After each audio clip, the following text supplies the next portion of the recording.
Hey there, you're listening to the Not So Breakfast Show with Sasha and Ish.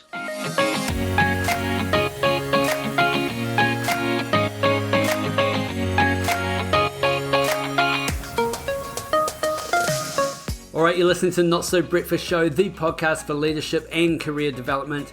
And in this episode, we are interviewing our friend Bevan James Eyles. He is an author, he is a podcaster, he is a fitness professional, and we are discussing the topic of behavioural science around exercise. Plus, we're going to be talking about his new book. This is an episode cram-packed with knowledge bombs. But before we get started, what is that thing called in the side of a car door? In my car door, there's that little kind of, what do you call that? That little gap where you can put stuff. Yeah, the junk gap. The junk gap, yeah. So in the junk gap. Anyway, that's the show. Let's get it.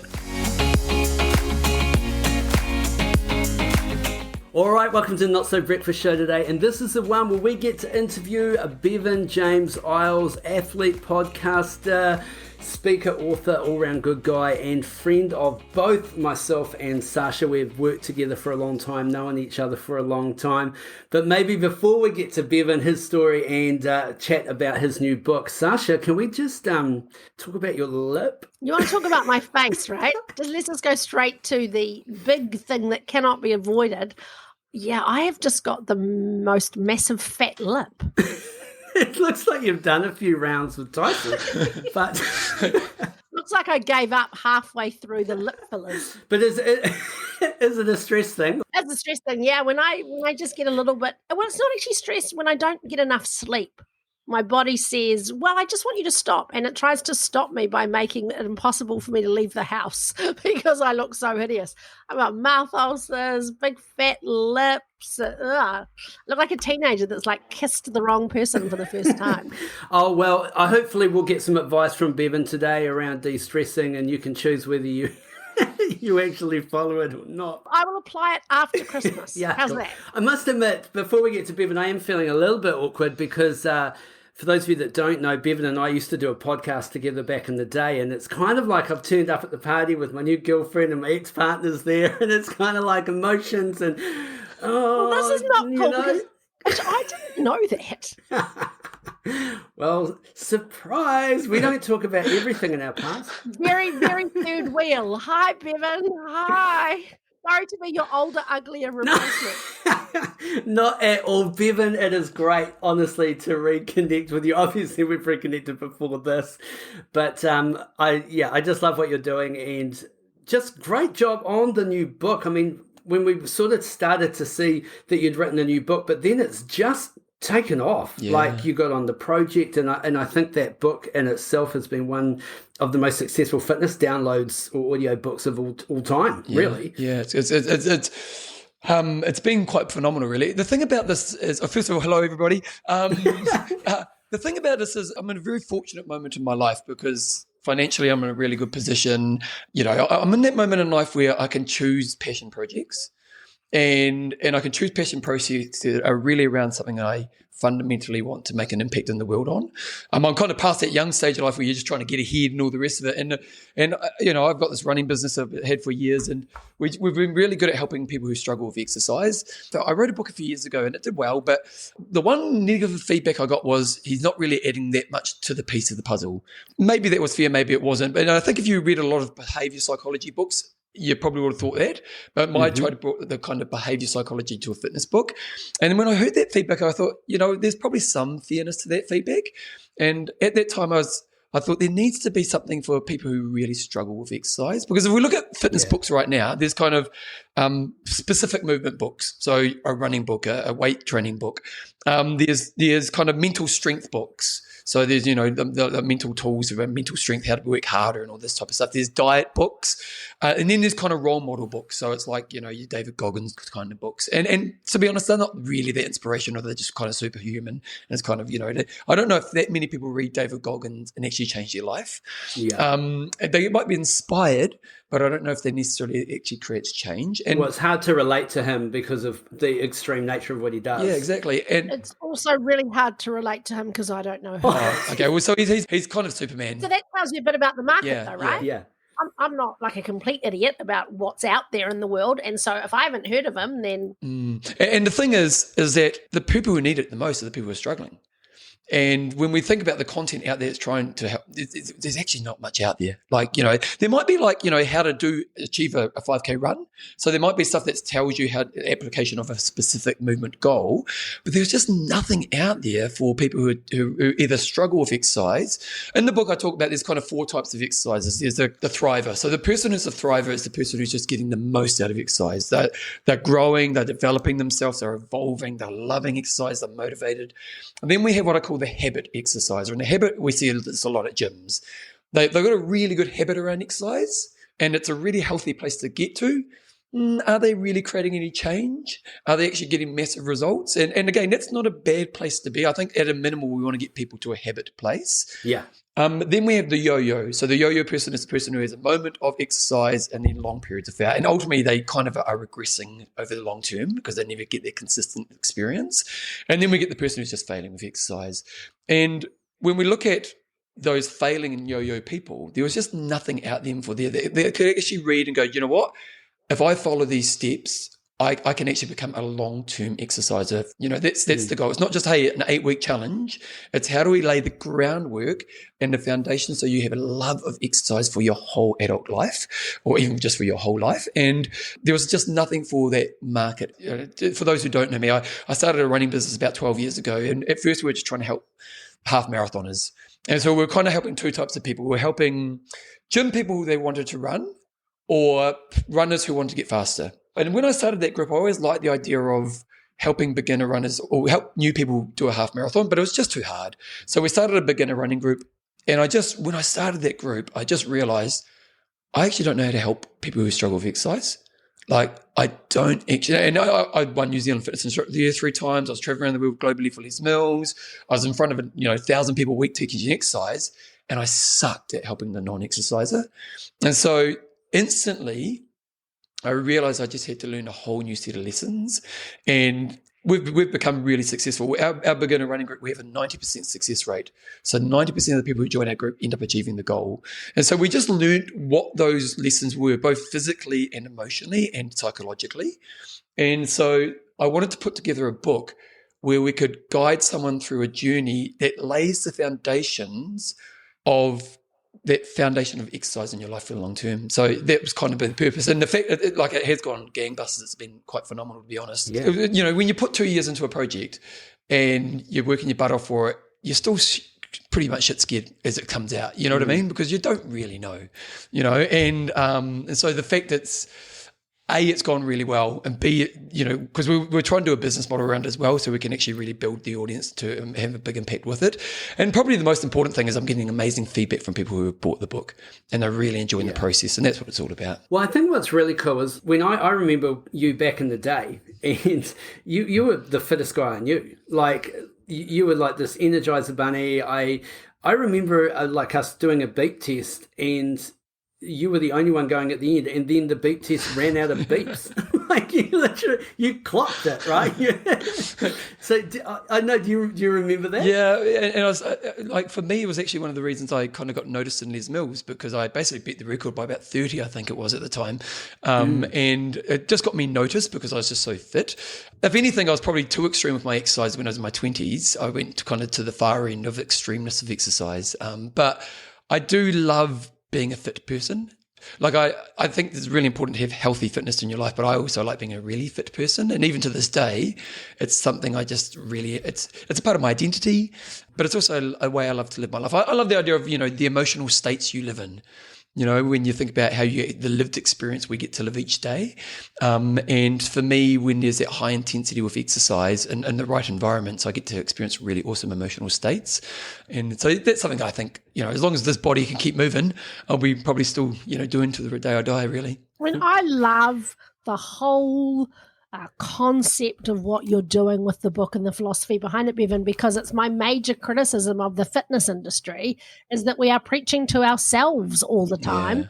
And a new competitor comes into the marketplace and all they do is fight with everybody else to get a share of the people who care about how they look or who want to be fit market without actually growing the market or making a difference in the lives of people who don't leap out of bed and say, well, how can I thrash myself today? And I clearly fall into, particularly as I've got older, the category of people that I know how I like to exercise, but it sometimes feels hard. So I like to dance, and I want to dance at a time that suits me. And no, I don't want to do your dumb fitness thing that you want to do for me. And also because so much of the fitness industry is focused on how people look, and I don't give a fuck about how I look. So if I go to a gym class and the instructor is saying something like, burn your fat for summer, I'm like, I've checked out, because you are living up to a societal ideal that I don't subscribe to.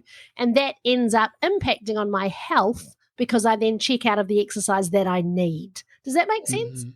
Yeah, totally. And it's a couple of points in there. The fascinating thing is the biggest market is the non-exercising market, if we think about it, and I also think one of the biggest problems is that fit people are designing the products.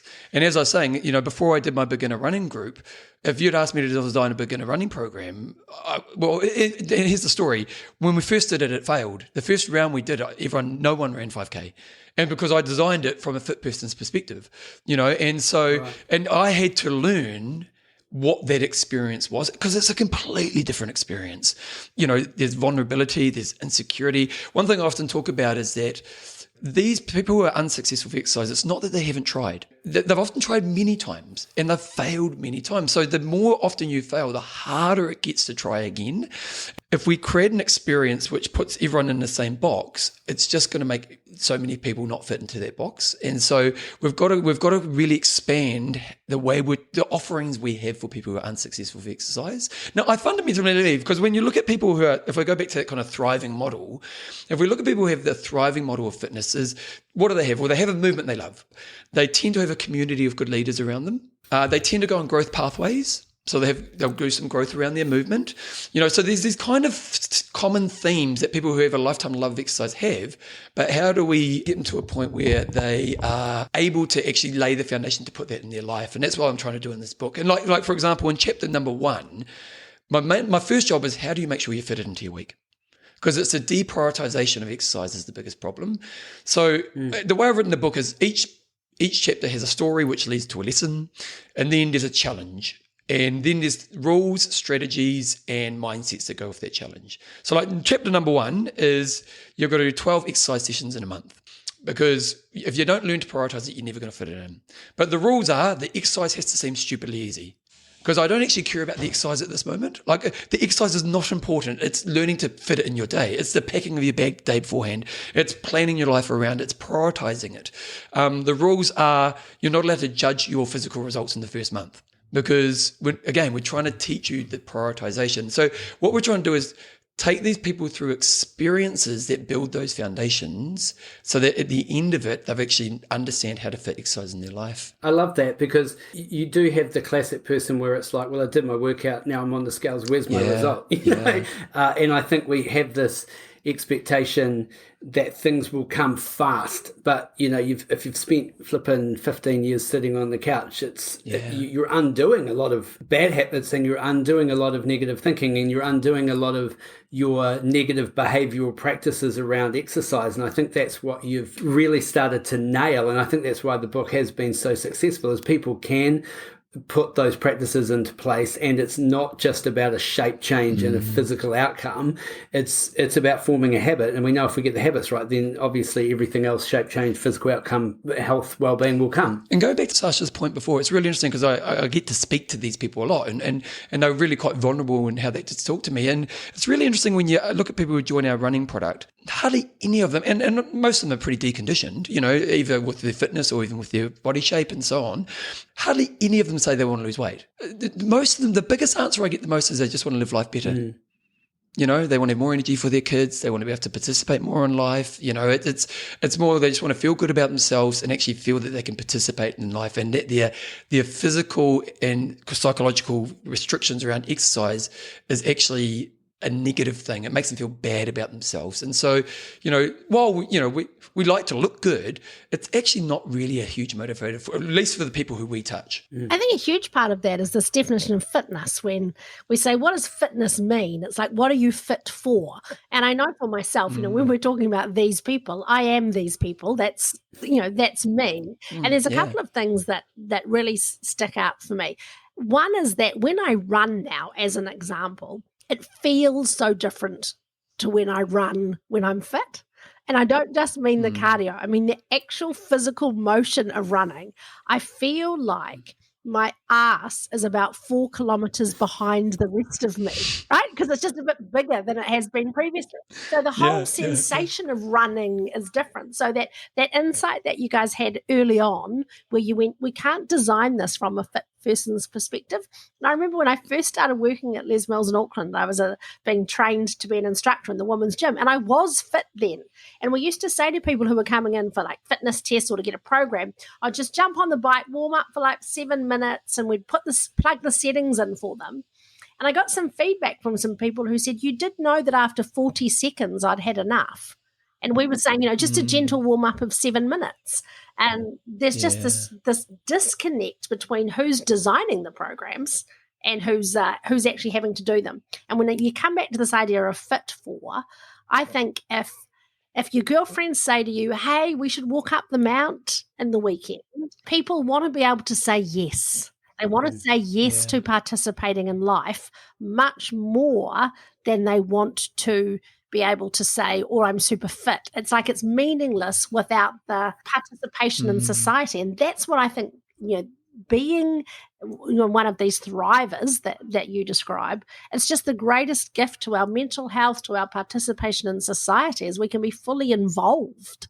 Our bodies aren't just a vehicle for getting our heads to the next meeting. Well, and let's use your example of going for a walk with your friends. There is a physical component to that, but there's also that social stuff that's really healthy for us. That's why when we think about exercise, it's not just the physical movement you do. It's like, again, if we look at the thrivers, they are in community with great leaders. What we do with our running group is we focus on community building, and we know that if we can build social connections, people will succeed with their fitness goals, but they get so many other health benefits with it. And, but another thing that I've learned, which is most people, when they start exercise, don't actually know how to manage their journey successfully. And they go way too hard, and they make every mistake possible, which create a really unenjoyable and horrible experience. So their experience of exercise actually sucks. You know what I mean? Like, so why would you want to do it?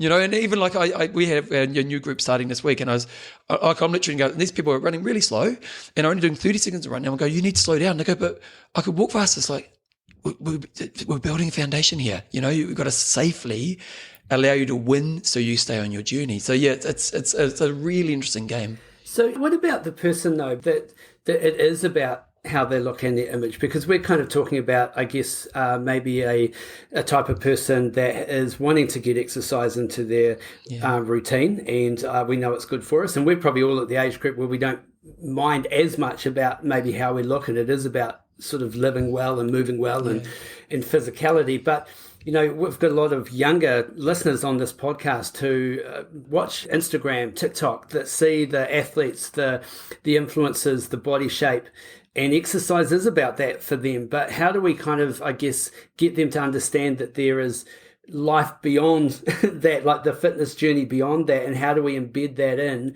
Because some of the extreme things that athletes do, or some of the extreme things that maybe we think will give us this shape change, aren't going to be good for us in the long term, and will have adverse effects as well. Well, I think first of all, if we look at peak athletes, they aren't healthy. That's a great point. Anyone at the Olympics aren't healthy. They're not a picture of role model of health, because they have to go to extremes to be as good as they are. Like you think of anyone who's a 100-meter sprinter, what they're doing to their body is absolutely destroying themselves. Now, that's what it takes to be that person, and that's totally cool, because that's the choice they're making to achieve that. I just always think, and I've been very lucky, because without signing up myself, I've had a look that, that's worked in the industry, and I've always had a body that, you kind of worked in the industry as such. And, but I've been very lucky because I've never chased image. And I think it's really important. It's nice to look good. And we all like looking good, like a nice, when you feel you're looking after your health, it's a nice thing that comes with our life. But I think it's a dangerous thing to chase, especially because you're eventually going to lose, because especially if you're chasing youth, and we see it now. You see people our age and they're chasing youth, and they actually just start looking stupid, don't they? Especially if they're paying for things just to look younger and stuff. And it's like, to me, I think the thing we've got to focus on is that look at the inner development of the self through movement. Look at your journey through life and the evolution of the understanding of self through the love of movement.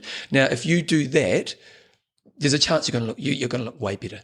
You know what I mean? So if it's you're putting your focus on, I actually think you told me this years ago, Ish, I might be wrong, but it was that people who chase image don't actually get the best results. It's people who chase the kind of the growth, the personal growth and the experience actually tend to get the physical results as well. And I just think that if you are someone who's in that place where you think that, if I get the six-pack abs, that's going to be the answer to my life, it's like you probably want to broaden that growth to the understanding of self and using these fitness experiences to test and learn and build character and build relationships and, all that powerful stuff that exercise is actually all about. We'll be right back. If there was one skill that could double your income, advance your career, and increase your ability to influence, it is the skill of presenting. Whether it's on stage, in the boardroom, or at a job interview, the 30-minute presenter program will help take you to the next level. So check out our Instagram page, click the link in the bio, and get started on the 30-minute presenter program.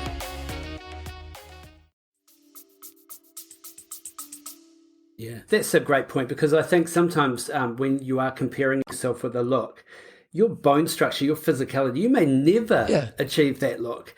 And I think we went through the 80s, 90s, early 2000s, and it was all about shape change at the expense of health. And I think that there has definitely been a shift that if you are changing shape, you want to do it in a way that is good for you, good for your body shape. And you also need to think about your mental health and your mental wellness. And that's why I love the way the industry is evolving. And I love the way that you're bringing messages through and other people like you are starting to bring messages through that there is more to fitness than a stomach like a cheese grater. I think one thing that's really interesting is that what should you really be trying to develop within yourself? And a really good example of this is I've known a couple of people recently who have had the weight loss surgery. So they've gone through, and it's a massive experience to go through the weight loss surgery because it's such a dramatic thing. Obviously it's a hard choice, and a lot of people who get the weight loss surgery, it's something they sit on the fence for a long time before they actually make the choice because they kind of feel they're failing if they make that choice. And they go through the weight loss surgery and then your life's really restricted. Like it's, around eating, it's pretty extreme. But they lose the weight. And everyone I know who I've spoken to has done it. Ultimately, they said, it made me realize the thing I actually needed to work on. And a lady I know, one example was she'd lost her child and it was an emotional thing. So she went to eating and she got the weight loss surgery and she was like, I haven't dealt with the loss of my child. Another lady I knew, she lost her mother when she was a teenager and she didn't have very good support around her. And she was like in her 50s now and she got the weight loss surgery and she says, I've never actually dealt with this thing. And I just think that sometimes when we think about growing and developing ourselves as a person, that we really spend a good amount of time reflecting on why is looking perfect so important to you? And is there a deeper reason why? And maybe it's worth taking a few layers back to actually understand the real root cause of where I should be spending my time trying to grow and develop myself. Because let's just say the lady who had lost her mother had got better support or figured that out and actually spent a lot more time on that. It's a much healthier way of trying to grow yourself as a person, if you know what I mean.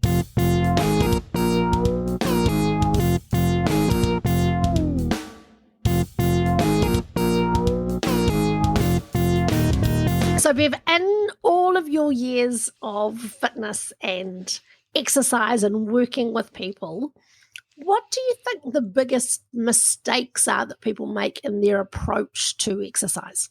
Wanting results too quick. Here's the problem. I listened to a marketing guy and he came up with this really awesome analogy, which I thought was quite interesting. He calls it the value proposition. How do you get people to pay more? And basically he said there's four components to it. Number one is, what's the dream result? What's the dream result you want? Okay, I want to lose 20 kg. Okay. Number two is, what's your credibility of getting me the dream result? Okay, well, I've trained 1,000 people to lose 20 kg, so that gives me lots of credibility. The third one is, how fast can you get me the result? And then the last one is how easy will it be for me?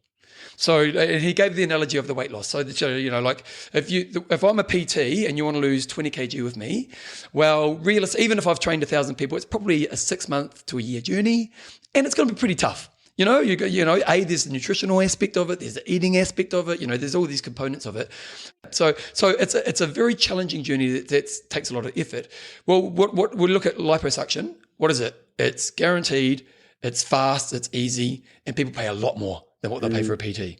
And the problem is the market rewards quick results. So people always have to sell quick results, but it's not actually, if we think of any area of life you want to grow, there's foundations you need to build.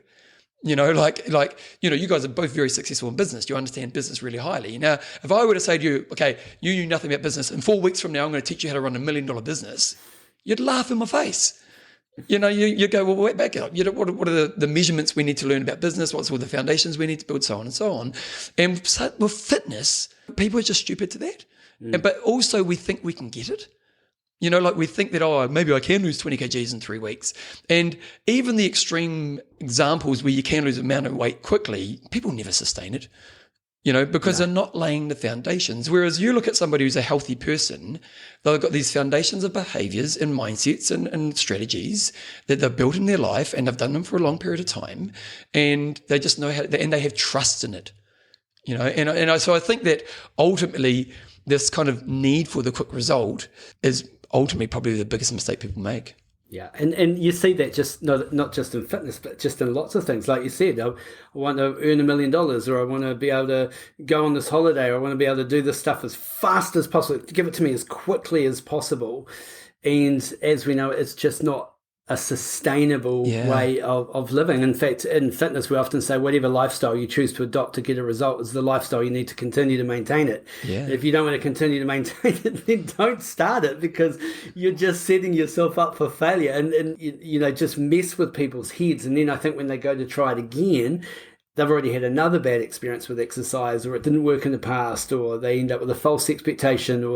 Well, and this is what's really interesting, because in the book, basically the first kind of 2/3 of the book is all about taking them on their first part of their fitness journey.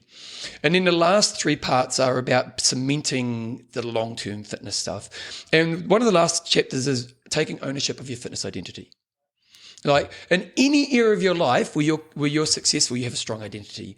And what you do is you take actions that reinforce that identity. So like for me, when I come in from a hard run, it's kind of like I go, that's proof that I'm a hard exerciser. When you do a great speech, you get off stage and you go, yep, that's proof that I'm a great speaker. You know what I mean? Like, actually, when you do something great within the business, that's proof that I'm really good at my role. And because we have strong identities in these areas. And when we have strong identities, we build evidence to reinforce that identity. And then we kind of attach that identity to us, don't we?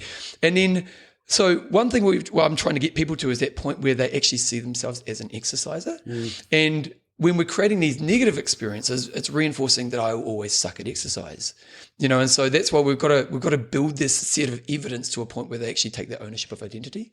I'm laughing because I have an evidence set, I have a data set, and in my car door, there's that little kind of what do you call that?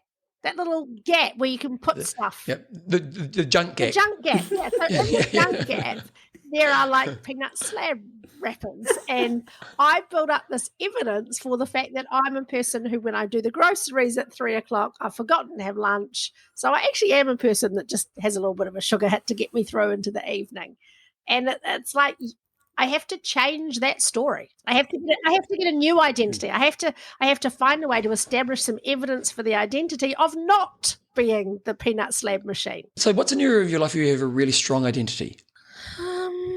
I love it when we do live counselling. I think I'm very clearly outspoken about things I care about. Okay, great. And do you have lots of examples of that in your life as well? Hundreds. Yeah. And that's something that's really important to you, isn't it? Yes. And so when let's say you're in a conversation and someone says something and for some reason you weren't to do that, how would you feel? Oh, I'd feel very disappointed in myself. Yeah. And that's what I have with fitness. You know what I mean? And that's what we're trying to get people to. Not disappointment. It's that kind of dissonance that you feel, this feels wrong not to be doing this, Yeah. And it's interesting you talk about so we've got two versions of you. We've got the version of you that's outspoken about areas that are important to you and you build lots of evidence and you reinforce it. And if you don't do it, you feel dissonance. And then we've got the junk car, which is I'm kind of struggling in this area. I suck because I go for sugar when. So what we need to do is we need to build a strategy that builds a new set of evidence. Yes. And so like when we look at our 5K runners, what happens is it's really fascinating because people don't join our group because they think they're going to like running. They actually tell us, I hate running, I'm never going to like it. And then always at week six, they come up to me and they say two things. They say, Bevan, you're not going to believe it, but A, I like running. And B, when I see other runners, I think I'm like them. Yeah. Now that's a really fascinating moment because what's happened is they're shifting how they see themselves. They're changing that self-story about themselves. Now, how do we get them there? Well, by that stage, they've done 24 sessions with us. And we've guided their journey with good structure and really good guidance and mentoring to allow them to shift that belief about themselves. And so in the areas of your life where you do lack identity or your identity works against you, you've got to develop a bit of a strategy, a bit of a plan, build that new set of evidence. And that's what I'm trying to do in the book. So when we get to that last part, it's like, okay, now you are actually exercising. You've been exercising for 10 months. Now you need to actually, when you go to a party and people talk about exercise, you're going to say, actually, I'm starting to enjoy exercise. It's kind of, and it's shifting that story that you tell yourself and your world. Yeah, I love that. I mean, I do have some good evidence because I can there's a drawer in my wardrobe and it's full of exercise clothes that are amazing because whenever I get a new reinvigoration towards exercise, I go and buy a costume. Can I ask, and go back to my counselling session, what's your journey? So you're yo-yo? I think I'm probably, yo-yo. Yeah. Okay. And why? Because I don't prioritize exercise. So in the course of a day, I'll go, it's really important to me that I exercise, but I need to, when I wake up in the morning, I'll go, here's 50 things I need to do, and exercise isn't that. So when I'm successful when I exercise, it's because I have an appointment to exercise, and it's also, and this is what really, what I love about this thriving and growth thing is my most regular exercise habits are maintained when I'm getting better at something. So whether that's dance or tennis or golf or there's a skill acquisition and I can persevere to get a skill acquisition in a way that I can't or I choose not to when somebody says 15 more seconds of high knees running and I go shoot yourself. Okay, so you actually like a growth pathway? Yes. Okay, so you're quite stimulated and motivated. So if you've got a growth pathway in front of you, even in your peak period, you'll still do your exercise. Yeah. Okay, it's really interesting, isn't it? Yeah. And that's because ultimately what we're all trying to do is learn self, aren't we? Yes. And so for you, is that how do I set up those long-term infrastructures that I don't have that yo-yo experience? And, so it's that what I know about myself is if I start to fall away from that growth period or a growth pathway around some skill acquisition, I need to put the alarm bells on. Yes. Yeah, absolutely. This has been beautiful. Thanks, Ben. and I always feel we should point out, although we talk a lot about peanut slabs on the show, we are not sponsored by Peanut Slab. There are other chocolate peanut treats out there. But do you know what? Okay, this is totally off topic, but my Friday is my day off normally, and I have my bag of chips, watch a movie, and I have a Snickers. It's kind of my treat of the week. Snickers have downsized, and I'm not happy. They've done this. What is it? Smallflation or shrinkflation? I'm not happy. So maybe I'll be going to the peanut slab. Yeah. Write an email of indignation. Outspoken. Exactly. Well, maybe if we could just flip the conversation a little bit, because we are predominantly a leadership and career advancement podcast. So fitness sort of aside, what I am a little bit interested in is the discipline that you put in place around writing your book, because this is your second book. Yeah. And you said it was a 2-year journey. Yeah. And I know that there is a lot of people that listen to this that would love to write a book or, do a podcast or whatever it is they want to do. But how did you kind of put practices in place? And aside from the fact that you're in the position that you can do that, like a passion project, there are lots of people that can get into that position or are in that position but still can't pull the trigger on it. So the first book was a bit different. The first book was really easy because it was basically my podcast.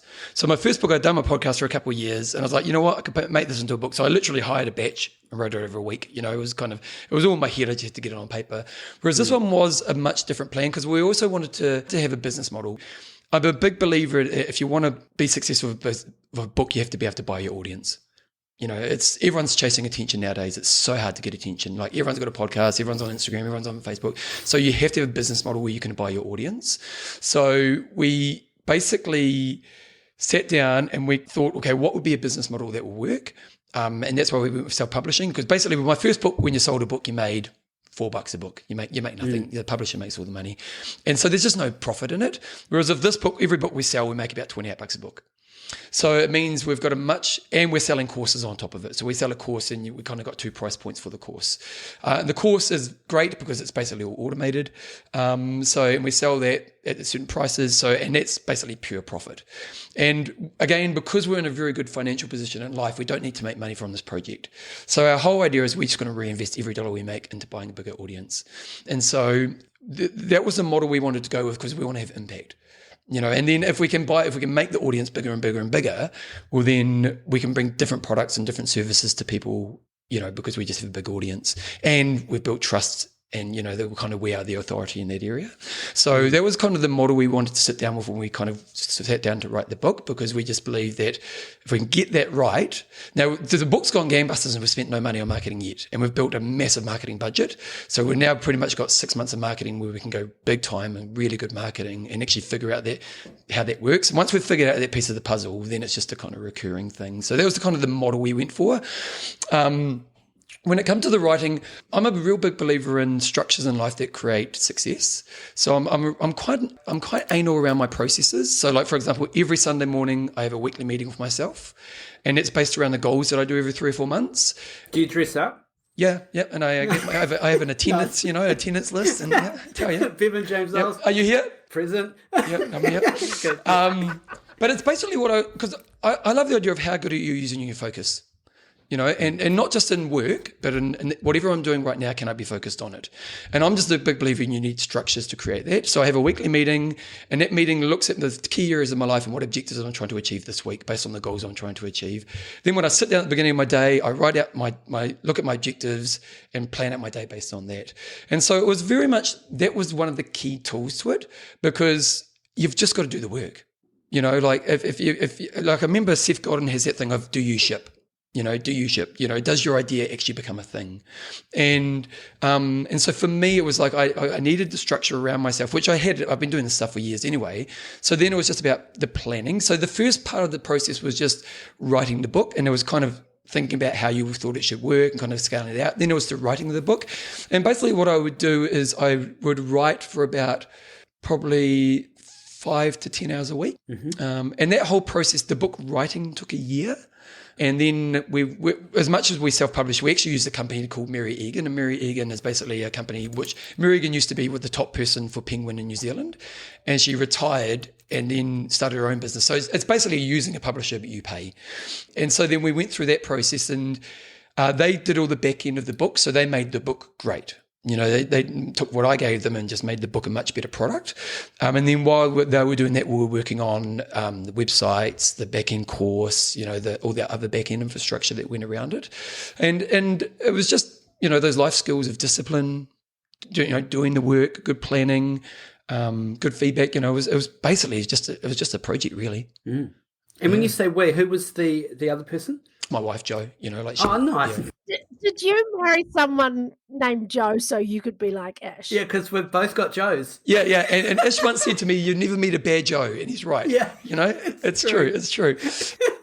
I just need to shout out to my husband, Chris. You're safe, babe. I'm not looking for a Joe. I'm yours, sweetheart. We're tight. Don't you worry about these other pretenders with their Joes. Yeah, it's just the female Joes. All the male Joes are assholes.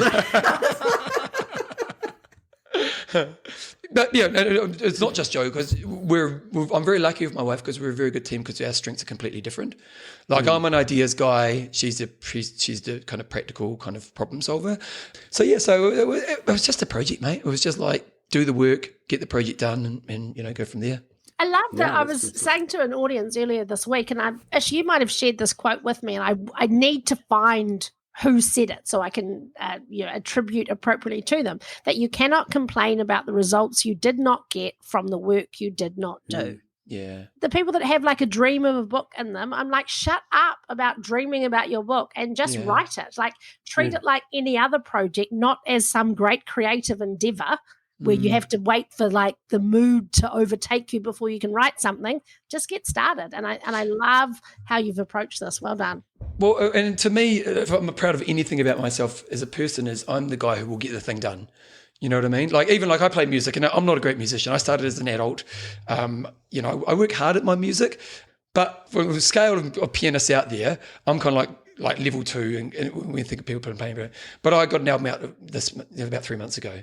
I'm the guy who's going to get the thing out, and I think there's the kind of thing of do you ship's a really important thing as business owners and leaders, because there's so many people with so many great ideas, as you say, Sasha, they never ever. They never get to the market. And, the thing is, someone has to sell out Wembley. But if you don't write the album, you're never going to get that opportunity. Someone has to have the best-selling book. If you don't write the book, you're never going to get that opportunity. And, like with my music project, it's total hobby. So as much as I'd love for it to go somewhere, it's not, it's probably, we won't sell at Wembley, highly unlikely. But you never know, And you're putting yourself in the mix, right? Yeah. And I just think it's your job in life to put your hand up. Part of that is creating. And you've got to, there needs to be that shipped product to do that. And I mean, sometimes like you guys are saying, sometimes you just got to start. Like you can spend a lot of time trying to define where you want to go. But I love what you've done. You've basically created a product for a market that you understand and you've developed and But at the start, like if we think back to our original podcast, I mean, a lot of our stuff that we were putting out there was just for us to position off. Yeah. Right. And we built our careers, and a lot of our positioning from that podcast and opportunity came from that, and we started to define who we were and what we were doing and what we wanted to specialize in, and that changes and evolves over time.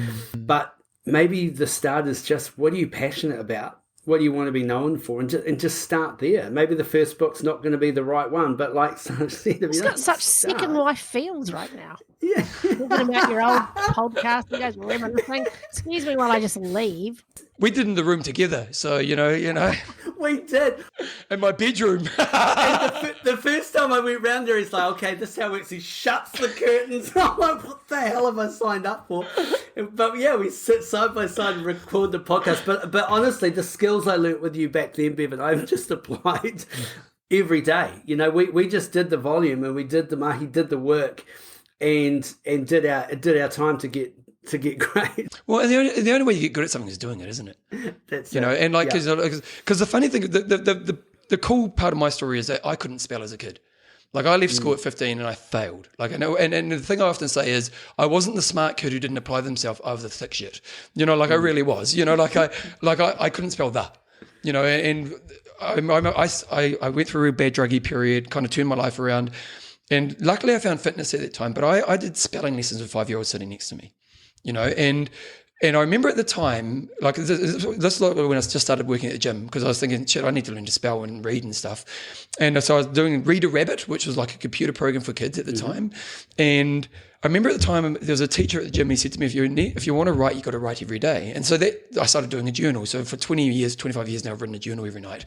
And then eventually I remember I started writing for the Press and the Dominion Post. And as much as I've achieved cool things in fitness and so on, that was the most proudest moments of my life, because a kid who couldn't spell that, and it's like, and now I've written 2 books. And it's a really funny one, actually. There's a guy at the gym who's quite a successful businessman, and he came up to me and he goes, Bevan, did you write that book? And I said, yeah. But did you actually write it? and he obviously thought I was a bit of a thick shit, like it was like, I was like, yeah, I actually wrote it. Now, am I the greatest writer of all time? By no means. But one thing, once I started learning to write, I've written every day, and then I've developed my skill as a writer. I've discovered my voice as a writer, and in business, you guys, for what you guys do is that if you want to be good at something, you've just got to get in and do the reps.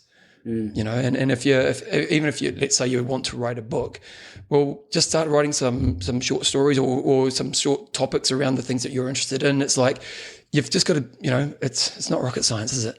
Yeah, that's great. Yeah.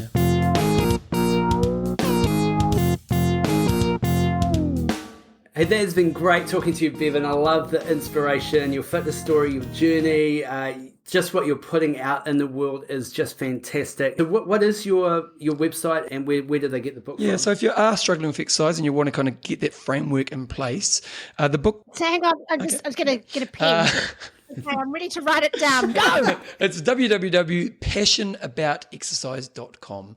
And the way of the book is kind of think of the book as a journey book. It's a pathway with it's almost like a project plan for your fitness journey. We're going to teach you the right lessons at the right time and guide you wisely towards that journey. Awesome. Well, we'll put the links to that in the show notes. And once again, thanks for your time. And I just want to wrap up, actually, by playing a game that we played last week, where we're just going to ask you a name, and then you just have to complete the name. Okay. So if we would, it's kind of like you just got to come up with the surname. So if we said to you, Harry. Hard nuts. Come on, it's got to be, doesn't it? Come on. All right, here we go. Susan. Oh, I was going to say trainer. I don't know why I was going to say that. That's just because I know a Susan trainer. Well, it's going to be the Huratoli. I went Susan Boyle. Who'd you go, Sash? Susan Sarandon. Oh, nice. Who's Susan Sarandon? Oh, come on. Thelma and Louise. And she was in Rocky Horror Picture Show. Oh, Yeah. okay. Now it's all coming back to me. Okay, Richard. Oh, I went Branson. Oh, Virgin. Yeah. Nice. Yeah. Like it a lot. If I just, what would you go? Oh, Richard Betty. Oh, nice. And if you're listening, Richard Betty, shout out to you, He's buddy. a good man. He's a very good man. I just want to say, I think what you put out in the world, Bevan James Eyles, is extraordinary. You are an incredible individual, and we would like to buy 5 of your books and give them away to listeners. So, So the first 5 people to go to our Instagram page, The Not So Breakfast Show, find the picture of myself, Bevan, and Sasha, and then put a comment under that photo saying, "Make me passionate about exercise, Bevan." The first 5 people that do that will win a copy of the book, and we will DM you, get your contact details, and get it out to you. Thanks for having me on, guys. I really appreciate it.